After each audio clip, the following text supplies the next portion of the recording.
Friends, welcome in bright future nurses hub. Friends, आज हम फिर आपके लिए लेकर आए हैं important 10 questions.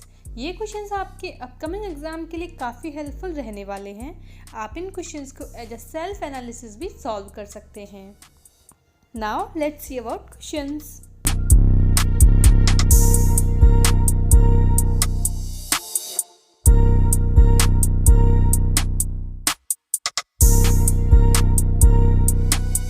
Question number first.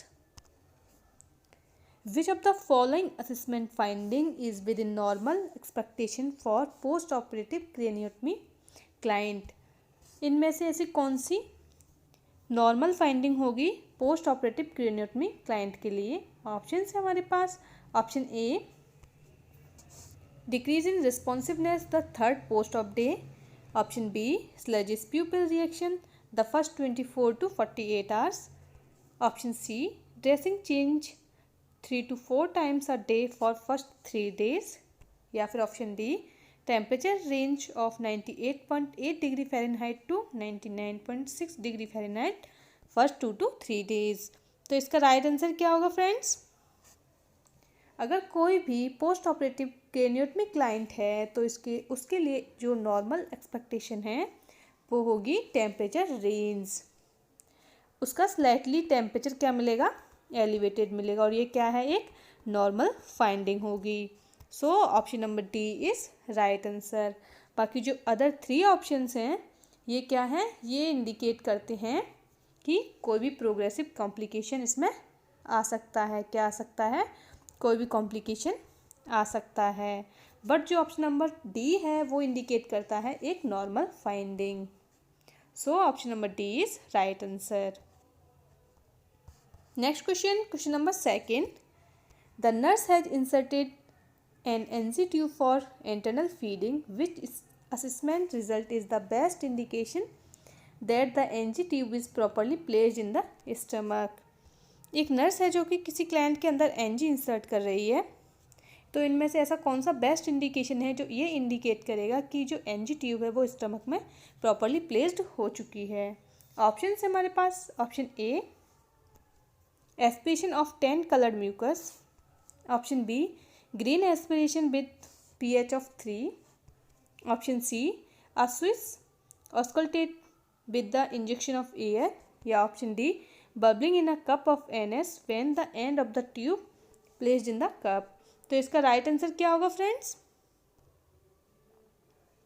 इनमें से ऐसा कौन सा स्टेटमेंट है जो ये इंडिकेट करेगा कि जो एनजी ट्यूब है वो प्रॉपरली स्टमक में प्लेस्ड हो चुकी है?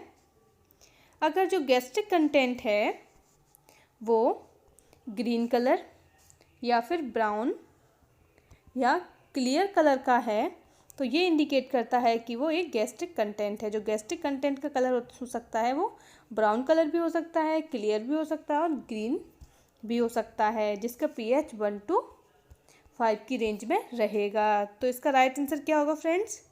बेस्ट इंडिकेशन क्या है? बेस्ट इंडिकेशन होगा अगर गैस्ट्रिक कंटेंट को एस्पिरेट किया गया है और अगर वो ग्रीन कलर का है विथ pH 3 तो ये एक बेस्ट इंडिकेशन होगा। So option number b is correct answer. अगर उसे एस्पिरेशन पे 10 कलर म्यूकस मिला है तो ये जो 10 कलर म्यूकस है वो किस में मिलता है? जो 10 कलर म्यूकस है वो लंग्स में देखने को मिलता है। बाकी जो ऑप्शन हैं सी और डी ये भी एनजी ट्यूब के प्लेसमेंट को चेक करने के लिए करेक्ट हैं, बट ये एक्यूरेट नहीं है in compare to option number b. So best indication हमने किसे दिया है? ऑप्शन नंबर बी को दिया है। Next question number 3।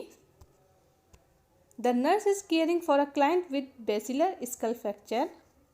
Fluid is leaking from the year. What is the nurse first action? एक नर्स है जो कि एक ऐसे क्लाइंट की केयर कर रही है जिसके अंदर बेसिलर स्कल फ्रैक्चर हुआ है, उसके ईयर में से फ्लूइड लीकिंग कर रहा है। तो नर्स की फर्स्ट एक्शन क्या होगा?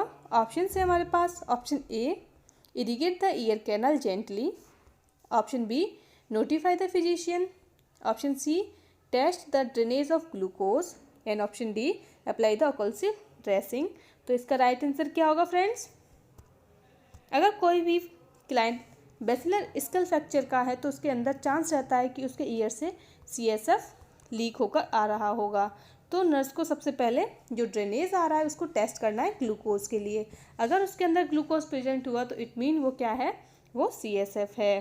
तो फर्स्ट प्रायोरिटी क्या होगा, test the drainage for glucose.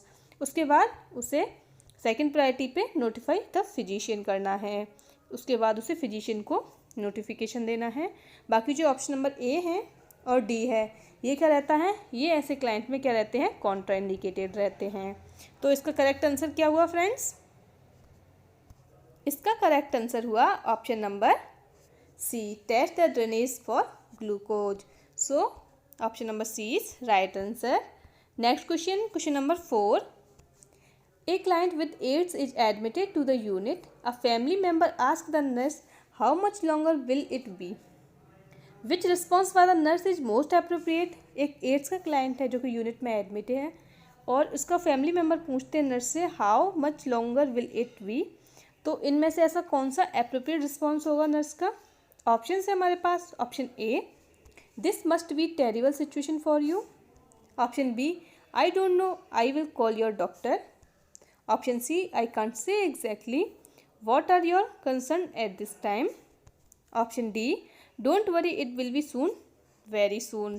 तो इसका राइट आंसर क्या होगा फ्रेंड्स, अगर कोई भी फैमिली मेम्बर इस टाइप से पूछता है तो एक नर्स को एक एप्रोप्रिएट रिस्पॉन्स और एप्रोप्रिएट रिस्पॉन्स उसे प्रोवाइड करना है। तो इनमें से ऐसा कौन सा स्टेटमेंट है जो उसके लिए एप्रोप्रिएट होगा, तो वो ऑप्शन है option number C, I can't say exactly, what are your concern at this time. Next question, question number 5, which statement by the client who is taking topiramate या फिर Topamax indicate that the client has understood the nurse instruction. एक client है जो कि टोपरामेट या Topamax ले रहा है, तो इनमें से ऐसा कौन सा स्टेटमेंट है जो ये इंडिकेट करेगा कि जो नर्स के इंस्ट्रक्शन है उस क्लाइंट को प्रॉपरली समझ में आ चुके हैं। ऑप्शन है हमारे पास, option A, I will take the medicine before going to bed. I will drink 8 to 10 ounce glasses of water a day. Option number C, I will eat plenty of fresh fruits. या फिर I must take medicine with, ये option incomplete है। तो इनमें से ऐसा कौन सा इंस्ट्रक्शन है जो कि उस क्लाइंट को अगर वो इस स्टेटमेंट को देता है तो ये इंडिकेट करता है कि वो हमारी इंस्ट्रक्शन को समझ चुका है। जो टोपरामेट और टोपामैक्स होती है ये क्या करती है, ये किडनी के अंदर स्टोन के रिस्क को इंक्रीज़ करती है। क्या इंक्रीज़ करती है, स्टोन के रिस्क को इंक्रीज़ करती है। तो अगर क्लाइंट को स्टोन के रिस्क से बचाना है या प्रिवेंट करना है तो उसे हम टीच करेंगे कि उसे 8 to 10 आउंस वाटर एक दिन में उसे लेना ही है। So option number b is right answer. अगर क्लाइंट प्लेंटी ऑफ फ्लूइड का इंटेक नहीं करेगा तो उसके अंदर किडनी स्टोन का रिस्क बढ़ जाएगा। तो उसको ये इंस्ट्रक्शन देना है कि उसे 8 to 10 ounce glass water per day उसे पीना ही है। So option number b is right answer. Next question, question number 6, a client has sign of increased intracranial pressure, which one of the following is an early indicator of ICP। Increased ICP, एक client है जिसके अंदर intracranial pressure बढ़ रहा है, तो इनमें से ऐसा कौन सा अर्ली इंडिकेटर है कि ICP बढ़ रहा है। ऑप्शन है हमारे पास, option A, widening of pulse pressure, decrease the pulse rate, dilated fixed pupil, या फिर option D, decrease in level of consciousness. तो इसका राइट आंसर क्या होगा फ्रेंड्स, अर्ली साइन क्या होता है ICP इंक्रीज का, ICP इंक्रीज का अर्ली साइन होता है decrease level of consciousness. So option number D is right answer. बाकी जो अदर ऑप्शंस हैं ये क्या इंडिकेट करते हैं, ये ICP के लेट साइन है। क्या है, लेट साइन। और अर्ली साइन क्या है इसका, decrease level of unconsciousness. Next question, question number 7, a client at the clinic report to the nurse, I have trouble seeing sign at a distance but no trouble seeing things close up. The nurse identified the correct term for this vision problem. एक client है जो कि clinic पे आता है और बोलता है कि मुझे जो दूर के ऑब्जेक्ट हैं उनको देखने में प्रॉब्लम आता है, बट जो पास के ऑब्जेक्ट हैं, क्लोज थिंग्स हैं, उनको देखने में कोई भी प्रॉब्लम नहीं होती है। तो इस बात को सुन के नर्स कौन से विजन प्रॉब्लम को आइडेंटिफाई करेगी। ऑप्शन है हमारे पास, ऑप्शन ए मायोपिया, इमेट्रोपिया, हाइप्रोपिया या फिर एस्टिग्मेशन। तो इसका राइट आंसर क्या होगा फ्रेंड्स? इनमें से ऐसी कौन सी सिचुएशन है जिसमें किसी भी पेशेंट को डिस्टेंस विजन से सफ़र कर रहा होता है बट उसे क्लोज विजन यानी पास की चीज़ें क्लियरली दिखाई देती हैं? तो ऐसे प्रॉब्लम को हम क्या बोलते हैं? ऐसे विजन प्रॉब्लम को हम बोलते हैं मायोपिया। क्या बोलते हैं? मायोपिया। इसे हम क्या बोलते हैं? इसे हम नियर साइटेडनेस भी बोलते हैं। क्या बोलते हैं? नियर साइटेडनेस भी बोलते हैं। इसमें पेशेंट को जो दूर की चीज़ें हैं उनको देखने में प्रॉब्लम रहती है बट जो पास की चीज़ें हैं उनको वो प्रॉपरली देख सकता है। और इस प्रॉब्लम को करेक्ट करने के लिए हम पेशेंट को कौन सा लेंस लगाते हैं? कॉनकेव लेंस लगाते हैं। कौन सा लगाते हैं? कॉनकेव लेंस लगाते हैं। सो option number A is right answer. बाकी जो अदर ऑप्शंस हैं, ऑप्शन नंबर बी एमेट्रोपिया। एमेट्रोपिया क्या है? ये एक नॉर्मल विज़न है। क्या है? नॉर्मल विज़न है। और हाइपरपिया क्या है? हाइप्रोपिया क्या है? हाइप्रोपिया एक फार साइटेडनेस है। क्या है? एक फार साइटेडनेस प्रॉब्लम है। और एस्टिग्मेशन क्या होता है? एस्टिग्मेशन में जो कॉर्नियल कर्वेचर है वो डिक्रीज हो जाता है। इसे ठीक करने के लिए सिलेंड्रिकल लेंस यूज़ करते हैं और इसमें नियर विज़न और फार विज़न दोनों ही डिक्रीज हो जाता है। दोनों में ही पेशेंट को प्रॉब्लम रहने में लगती है। तो ऐसे को हम क्या बोलते हैं? एस्टिग्मेशन बोलते हैं। एस्टिग्मेशन में दोनों विज़न में प्रॉब्लम होती है। और हाइप्रोपिया किसे बोलते हैं? फार साइटेडनेस को। एमेट्रोपिया नॉर्मल विज़न होता है और मायोपिया नियर साइटेडनेस होता है। Next question, question number 8। The nurse is assessing elderly client at the nursing home. Which of the following finding would not be considered normal part of aging process? एक client है, elderly client, nurse उसे assess कर रही है nursing home में। तो इनमें से ऐसी कौन सी सिचुएशन है जो कि नॉर्मल एजिंग प्रोसेस का पार्ट नहीं है? ऑप्शन है हमारे पास। Option A complain of dry mouth, option B loss of 1 inch of height in the last year, या फिर स्टिम्ड जॉइंट, या rales bilaterally on the chest auscultation. तो इसका राइट आंसर क्या होगा फ्रेंड्स? इनमें से ऐसी कौन सी फाइंडिंग है जो कि नॉर्मल एजिंग प्रोसेस का पार्ट नहीं है? तो वो क्या है? रेल्स। अगर किसी भी क्लाइंट के बायलेटरली चेस्ट ऑस्कल्टेशन के टाइम पे रेल्स साउंड सुनाई देती है तो ये क्या इंडिकेट करती है? ये इंडिकेट करती है लंग कंजेशन को। क्या? लंग कंजेशन को इंडिकेट करती है, जो कि एक नॉर्मल फाइंडिंग नहीं है। बाकी जो अदर फाइंडिंग है वो क्या है? वो नॉर्मल फाइंडिंग है एजिंग प्रोसेस की। तो इसका राइट आंसर क्या हुआ फ्रेंड्स? इसका राइट आंसर हुआ option number D. Next question, question number 9। A client has an order of coding 60 mg IM and available vial contain 30 mg codeine. What volume of drug would the nurse administer? एक client है जिसे 60 mg physician ने coding IM देने के लिए order किया है, लेकिन जो वायल आई है वो कितने की है? उसमें 30 mg पर ml में है। तो ऐसे क्लाइंट को कितना वॉल्यूम हमें एडमिनिस्टर करना होगा? ऑप्शन है हमारे पास। Option A 0.5 ml, 1 ml, 1.5 ml या 2 ml। तो इस टाइप के क्वेश्चंस को सॉल्व करने के लिए क्या यूज़ करते हैं?